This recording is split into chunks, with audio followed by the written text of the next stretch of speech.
Hello, everyone. Welcome to Barca News. It is December 11th, 2025, and Barcelona have sent an extensive report to UEFA detailing the damages that the Eintracht Frankfurt fans caused at the brand new Spotify Camp Nou. Also, a really impressive scoring stat regarding Hansi Flick's Barca. And finally, Barcelona have reached an agreement to sign an Egyptian Wonderkid. We have a lot to discuss, so let's begin.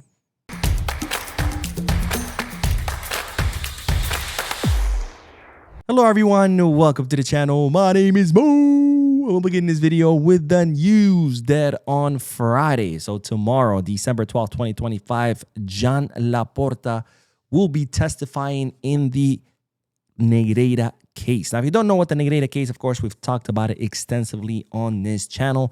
But between the years 2001 and 2018, Barcelona were paying one of Negreira's companies a consulting fee in order for that company to produce refereeing reports for Barcelona. Of course, during those years, Negreira was one of the vice presidents of the technical committee of referees, the CTA. So therefore, now they're trying to accuse Barcelona that through Negreira, Barcelona bribed referees and influenced the match. Now, this investigation has been ongoing for more than 2.5 years. And of course, no evidence of any wrongdoing has been found because no wrongdoing has been done because Barcelona were paying Negreira's company for refereeing reports. Barcelona received those refereeing reports. Barcelona have produced those refereeing reports.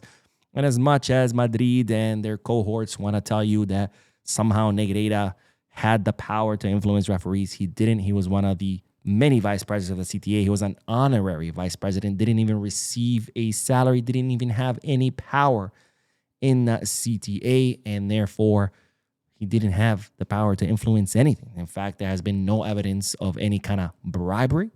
And when they couldn't find evidence of bribery, that Negreira was bribing referees with the cash that Barcelona gave him, of course, they try to play the whole or try to examine the hypothesis that Negreira influenced the refs by promoting them and demoting them. And then they realized that that wasn't also possible because, again, Negreira had zero power in the CTA. He did not have the power to promote or demote referees. You know who does? Yolanda Parga, the CTA representative to the Royal Spanish Football Federation, who is married to the former referee Mejia Davila, who is, of course, a liaison for Real Madrid, who works for Real Madrid. She actually has the power to promote and demote referees, but nobody bats an eye. But Negreira, they try to say that he had the power to promote and demote referees, but he actually did not. This is pretty clearly established. Now, Joan Laporta will be testifying on Friday in court in regards to these refereeing reports. But not only him, also Ernesto Valverde and Luis Enrique. Now, Valverde will be testifying virtually from Bilbao. And of course, Luis Enrique will be testifying virtually all the way from Paris. And of course, I will be here to tell you what happens in that courtroom during that testimony. Now, on to the next bit of news, because Barcelona have sent an extensive report to UEFA detailing the damages that these animals, the Eintracht Frankfurt fans, caused at the brand new Spotify Camp Nou. Now, we talked about this during yesterday's podcast. I showed you a video of how these animals were behaving. 2,500 away fans. They were put, of course, in the away section of the stadium, being separated from the fans with a barrier. And of course, we all saw the images of these animals throwing beer cups, throwing trash, coins, whatever they could get their hands on. They even lit up flares and threw them at the Barcelona fans. But that was not all. They also caused extensive damage to the brand new Spotify Camp Nou, including, of course, smashing the barrier. They completely broke the barrier that separates the away fans from the home fans. They ripped entire rows of seats, completely ripped them out. They vandalized the bathrooms, they broke the fixtures, and they just plastered the entire away area with Eintracht Frankfurt stickers. Absolute animals that don't know how to behave like civilized humans. In fact, I'm actually insulting animals because even animals know how to behave better than these fans. Anyways, Barcelona have sent an extensive list of all the damage caused by these animals. I apologize to all animals. By these fans to UEFA. And hopefully UEFA will sanction Eintracht Frankfurt. And hopefully Eintracht Frankfurt will be forced to pay Barcelona for all these damages, or at least prohibit their fans of traveling to other stadiums. Now, on to that next bit of news, because check this cool stat out when it comes to Barcelona's scoring. Now, as you know, Barcelona were an absolute scoring machine last season, with Lewy, Lamine, and Coutinho being the most lethal attacking trident in all of Europe. This season, of course, we've been off to a slow start because all three have not been able to play together. Rafinha was out for 2 months. Lewandowski was out for almost a month. It's taken a very long time until these three play together. So our scoring has not been as good as last season. But guess what? It's still pretty good. In fact, Barcelona have scored 61 goals in 22 matches. That's 3 goals per match, despite Barcelona's slow start to the season, despite Barcelona dealing with so many injuries. They have still managed to score 61 goals in 22 matches. Now, in La Liga, Barcelona have scored 47 goals in 16 matches, as opposed to, for example, Real Madrid, who've scored 15 goals less with 32 goals. And the other cool stat is that Barcelona have 12 different goal scorers. Yes, Barcelona have so many options in the goals for goal scoring that we have 12 different players who have actually managed to score goals.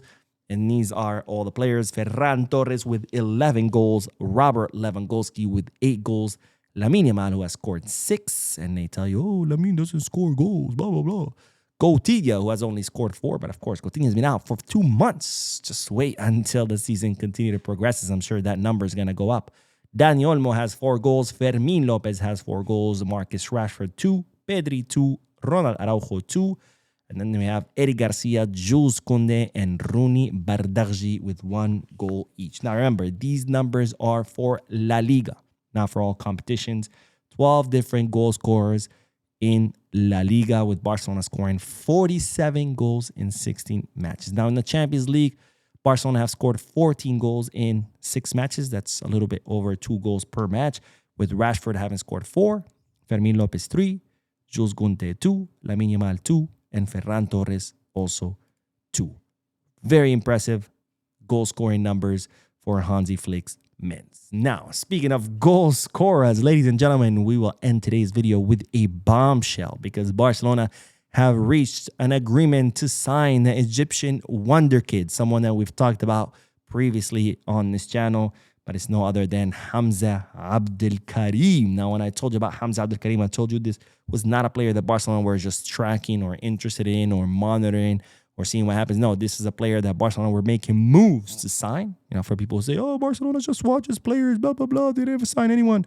Well, Barcelona have reached an agreement to sign the 17-year-old Egyptian center forward who currently plays for Al Ahly, someone that's described as a physically imposing center forward, like a classic target man who has strong finishing abilities and a commanding presence in the box. In other words, your classic number 9, your box predator, someone like Robert Lewandowski. Of course, I'm talking about profile, not comparing to this guy to Robert Lewandowski. You know, next thing you know, people were like, oh, yeah, Mo, compare this guy to Lewandowski. That's not what I'm saying. I'm saying it's the same profile. In fact, one thing that he needs to work at is that he is weak once he comes out of the box. So he's going to have to improve that. But of course, he's 17 years old. So plenty of time to improve, grow, and mature. Now, if you're wondering, Mo, how did Barcelona reach an agreement for this 17-year-old when you have to be 18 to move between continents? Well, this agreement is that when Hamza Abdelkarim turns 18, which guess when is that? In January. So during the winter transfer market, Hamza Abdelkarim will become 18 years old. Legally speaking, he will be able to come to Barcelona. Now, this is a Barça Athletic signing, and it's coming at a great time because right now Barça Athletic are without any center forwards. You know, we have Oscar Gistau and Victor Barbera, who are both sidelined by injury.